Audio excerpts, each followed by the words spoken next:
আজকে আমি ৩টে বিষয় নিয়ে কথা বলবো। আরফান নিশোকে নিয়ে কথা বলবো এবং সালমান খানকে নিয়ে কথা বলবো আর জিৎকে নিয়ে কথা বলবো। তো প্রথমত আরফান নিশোকে নিয়ে কথা বলি। আরফান নিশোর একটা মুভি আসছে 'দাগি'। এই 'দাগি'র একটা টিজার আমি দেখলাম এইমাত্র। এবার এই টিজারটা কেমন হয়েছে সেটাই বলি। দেখুন টিজারটা শুরু হচ্ছে অ্যা জেল থেকে। মানে একটা মানুষ, যে মানুষটা মানে জেলের দাগ লেগে গেছে।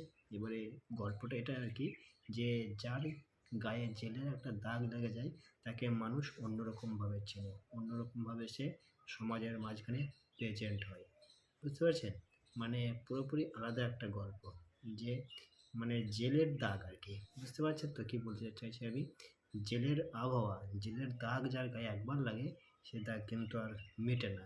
তো সবাই তাকে অন্যরকমভাবে চিনবে। তো সেই একটা গল্প, পুরোপুরি আলাদা একটা গল্প। তো টিজারটা আমাকে খুব সুন্দর হয়ে লেগেছে। এবার টিজারটা খুব সুন্দর হয়েছে। আর এখানে অ্যাকশন কিছু দেখলাম, খুব সুন্দর অ্যাকশন। তো খুব ভালো লাগলো টিজারটা। আর দ্বিতীয়ত 'বম বম ভোলে' সলমান খানের যেই মানে 'সিকান্দার' মুভির যেই গানটা। দেখুন সলমান খান এখন দিন, দিন মানে 'সিকান্দার' কিন্তু হিট হবে। এবারে তা হলেও সলমান খান কিন্তু সেই সলমান খান কিন্তু আর নেই। অনেকটা কিন্তু মানে মানে কি বলবো? একটা সময়ের পর তো সমস্ত হিরোকে থামতে হয়। মানে সেরকম মনে হচ্ছে আমার যে সলমান খান এবার থেমে যাবে এরকম। মানে 'সিকান্দার' গানটা ঠিক আছে, 'বম বম ভোলে' ঠিকই আছে। একটা ঈদেরও একটা গান আছে মনে হয় এই মুভিতে, 'সিকান্দার' মুভিতে। ২ টো গান রিলিজ হয়েছে সম্ভবত।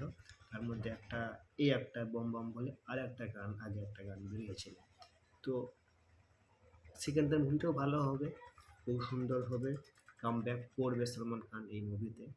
আর কামব্যাক করলেও একটা সময়ের পর সলমান খানকে থামতে হবে। মানে সেই সলমান খানকে আর কিন্তু দেখতে পাচ্ছি না আমি।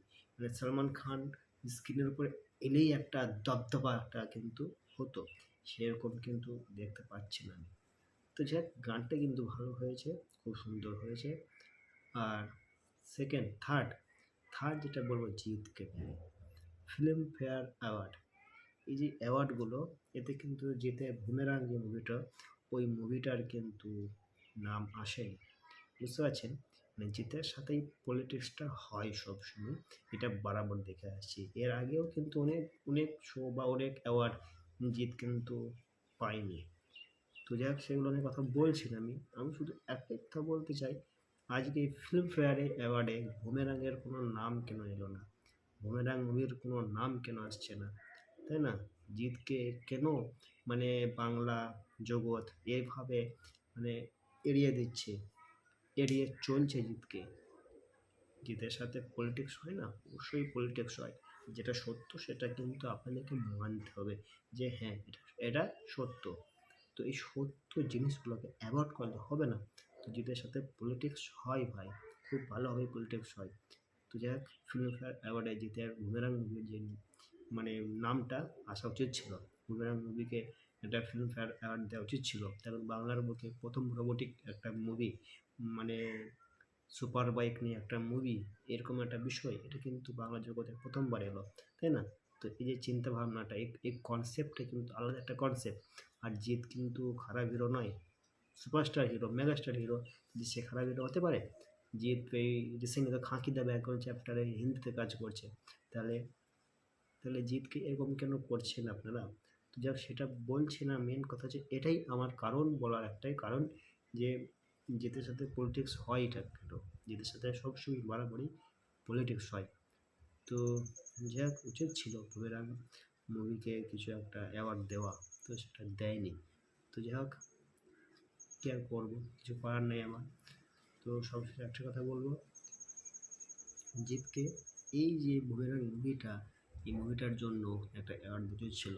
জিৎ কেন হলেও এই মুভিটার যে ডাইরেক্টর তাকেও অন্তত দেওয়া উচিত ছিল, কিন্তু দেয়নি। তো যাই হোক আমি কিন্তু বলবো ভাই, আমি নয় আমরা যারা বাংলা ফ্যান, আসল যারা বাংলা ফ্যান, ঠিক আছে? বাংলা ফিল্মকে যারা সাপোর্ট করে তারা কিন্তু জিতের সাথে থাকবে। আর আমি কিন্তু থাকবো। আর জিৎ ফ্যানরা তো অবশ্যই আছে, তাই না?